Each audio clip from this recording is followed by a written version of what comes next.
Situation में आप क्या रिएक्ट करेंगे, ये जो होता है ये आपके अंदर से आता है। और आगे बढ़ते हुए आपको क्या करना है, अपने बेहतर जो आपका व्यवहार होता है उस सिचुएशंस में, जो आपका व्यवहार होता है वो कैसे बेस्ट हो कि आप उस सिचुएशन को टैकल कर सके, उसमें आप प्रोडक्टिव बने रहें, उसमें आप पॉजिटिव बने रहें और अपनी लाइफ के अंदर आप ग्रो करते रहें। तो आपको ये सब कुछ सीखना पड़ेगा। आगे बढ़ते हुए अगर मैं इसको बताऊं तो ये 3 जो फैक्टर्स है, जो 3 एस्पेक्ट्स हैं, उसके ऊपर आपको काम करना पड़ेगा। सबसे पहले जो है, जो आपका फिजिकल है, जब आप अपने ओवरऑल पर्सनालिटी को ग्रूम करना चाहते हैं तो सबसे पहले आपका जो फिजिकल अपीयरेंस है आपको उसके ऊपर काम करना पड़ेगा।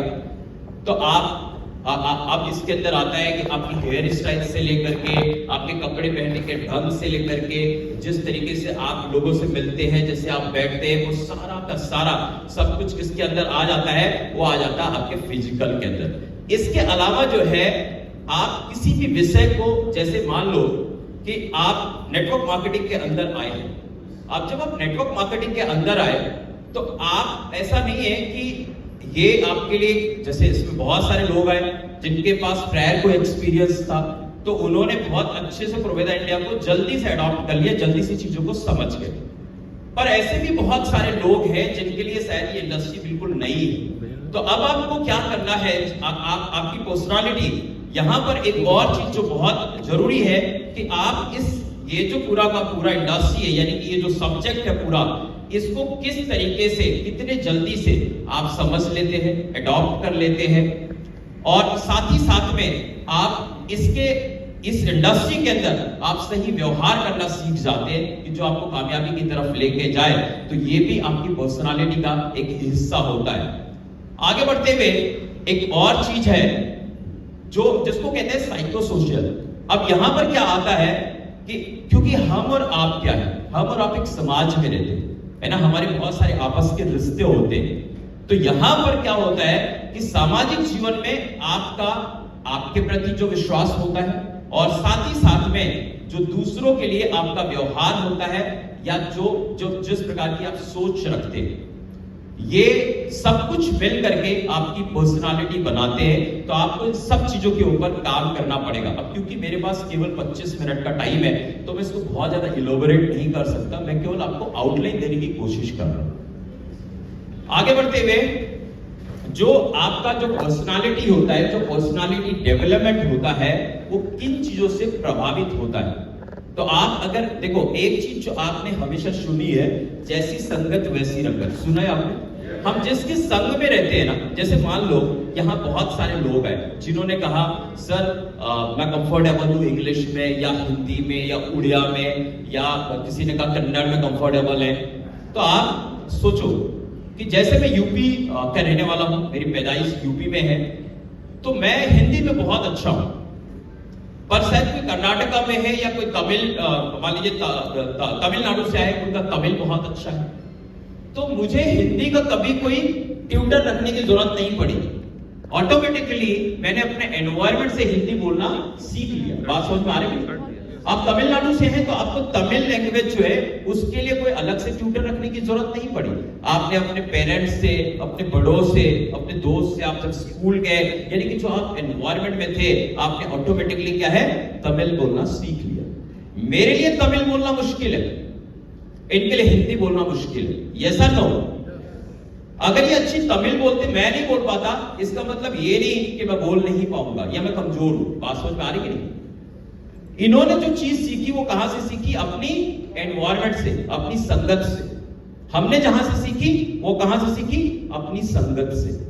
तो इसी तरीके से अगर आप अपनी पर्सनालिटी को ग्रूम करना चाहते हैं तो आपको क्या करना पड़ेगा? जो सबसे पहली चीज है वो है कि आपको अपने आसपास का जो माहौल है, जो संगत है, आप सबसे पहले उसको चेक करें। आप किन लोगों के साथ में रहते हैं, वो क्या बात करते हैं, जो वो बात करते हैं, जो आपके अंदर जा रहा है, क्या वो आपको एम्पावर कर रहा है, या कोई ऐसे ही बात तो नहीं करते, या ऐसे लोगों के संगत में तो नहीं रहे कि पता लगा आप पॉजिटिव थे और अब धीरे धीरे आप नेगेटिव होते चले गए।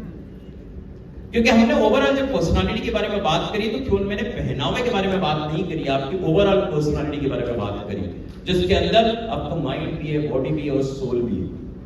तो जो सबसे जरूरी चीज है वो क्या है? वो है आपकी संगत। आप उसको चेक करिए। आज जब वो वसीम सर से मिलते हैं तो हमारा मन नहीं करता कि हम जिम जाएं? करता कि नहीं करता है सर को देख के? और जैसे हम बाहर निकलते हैं तो क्या होता है? खाते। जब खाने की प्लेट देखते हैं तो जब लोगों को लाइन में लग के हम देखते हैं प्लेट उठाए हुए, तो हमारा मन कहां चला जाता है? फिर हम सोचते हैं अरे यार हम इनसे आगे कैसे बढ़ जाए, वहां वाली संगत में हम चले जाते हैं। या इनकी एक रोटी है तो मेरी 2 होनी चाहिए, दोबारा कौन जाएगा? हाँ या ना?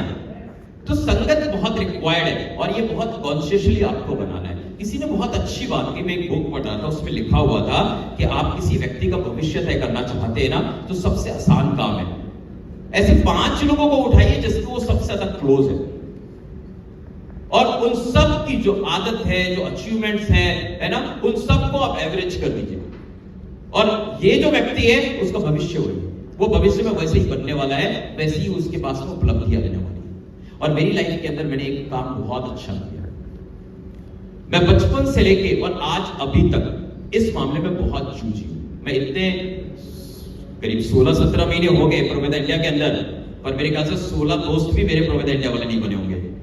समझ में आ रहा है कि नहीं आपको? क्योंकि मैं अभी समझ रहा किसके साथ मुझे संगत रखनी है और किसके साथ नहीं रखनी है। और ये बात मीटिंग में बोलने वाली नहीं है, पर क्योंकि आज यहां दिया गया है, तो किसी ने बहुत अच्छी बात बोली थी कि सच बोलूं, पल्लवी जी ने बोली थी सच बोलूं तो कि कड़वी है, या आपको बस खुश करने के लिए और आपसे तालियां लेने के लिए बोलूं? तो मैं भी आपसे सवाल करूंगा, मैं सच बोलूं या खुश करने के लिए बोलूं? तो सच ये है कि जब आपने डिसीजन ले लिया कि आप प्रोवेदा इंडिया के अंदर आए हैं, तो प्रोवेदा इंडिया में किस लिए आए आप? क्या आप स्टार एग्जीक्यूटिव बनने आए या क्राउन एग्जीक्यूटिव बनने आए? क्या आप 10,000 रुपए महीने कमाने के लिए या 10 लाख रुपए महीने कमाने के लिए आए? किसके लिए आए आप? 10 लाख। तो आपकी संगत किसके साथ होनी चाहिए? अगर आप किसी ऐसे व्यक्ति के साथ बैठोगे प्रोवेदा इंडिया ज्वाइन करने के बाद, जो पिछले 2 साल या 6 महीने या 1 साल से प्रोवेदा इंडिया का हिस्सा है और आज तक वो अपनी स्टार्टअप बोनस तक मैच नहीं कर पा रहा, उसने ट्रैवल फंड अर्न नहीं किया है, उसने एक लेवल तक अचीव नहीं किया है, और जब वो आप उसके पास जाओगे क्योंकि वो 1 साल पुराना है, तो वो आपको क्या बोलेगा? अपना एक्सपीरियंस ही तो शेयर करेगा। और देखो हम सब इंसान हैं, हम क्या करते हैं ना, हम हमेशा अपने आप को जस्टिफाई करते रहते हैं, और यही हमारे लिए सबसे बुरा है, जिसकी वजह से हम लाइफ में ग्रो नहीं कर पाते। चाहे वो बिजनेस हो, चाहे वो फैमिली हो। फैमिली में कुछ गड़बड़ हो गया, मेरी वजह से नहीं हुआ, इसकी वजह से हुआ। हमारे हेल्थ के साथ कोई चैलेंजेस आ गए, नहीं साहब मैं तो करना चाहता था, मैं तो अच्छा खाना खाना चाहता था, मैं तो डेली एक्सरसाइज करना चाहता था, मैं तो अच्छा रेस्ट लेना चाहता था, लेकिन ये हमने 10-20 चीजें बता दी। हाँ या ना? तो वैसे ही इस बिजनेस के अंदर भी है।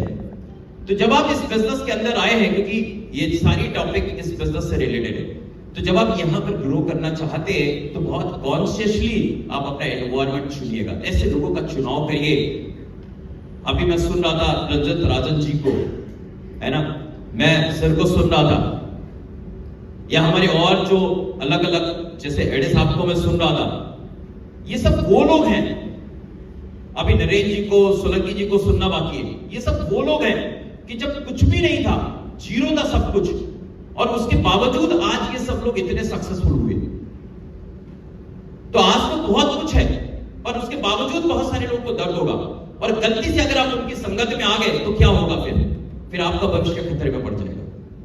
लेकिन अगर आप इन सब की संगत में आ गए और आपने कहा साहब ये वाला प्रोडक्ट ऑर्डर किया, 10 दिन हो गया, कुरियर नहीं आया, सर वो हमारी यहाँ ट्रेडिंग नहीं हो रही है, सर वो लिटरेचर अभी नहीं मिला नहीं है, सर उस पैकिंग ऐसी होनी चाहिए थी, तो ये लोग क्या बोलेंगे? ये मुस्कुरा के आपके पीठ पे ऐसे हाथ रख के बोलेंगे तो क्यों निराश हो रहा है, क्यों परेशान हो रहा है? अरे 5 साल पहले जब हम आए थे तो ऑफिस कहाँ होगी ये भी पता नहीं था। हाँ या ना?